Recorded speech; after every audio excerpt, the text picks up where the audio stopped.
Hello, in this video I'm gonna tell you what happens if you lose or break your TREZOR Safe free.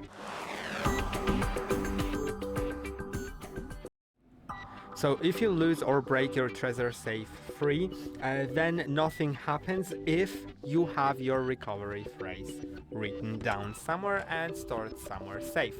Because if you get another wallet or just decide to use an app instead of a hardware wallet, then you can type in the recovery phrase into that and recover your wallet. And that's what restore option does once you set up the wallet.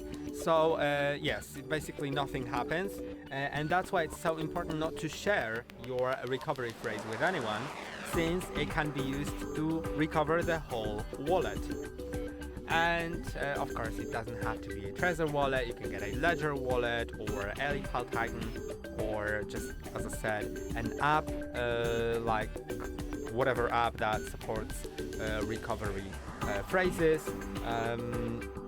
And if you've lost your recovery phrase and something happened to your Trezor, then unfortunately there will be no way to recover your money, and this is the reason why it's so important not to lose your recovery phrase. And I hope that this video was helpful. Don't forget to like and subscribe. See you in the next one.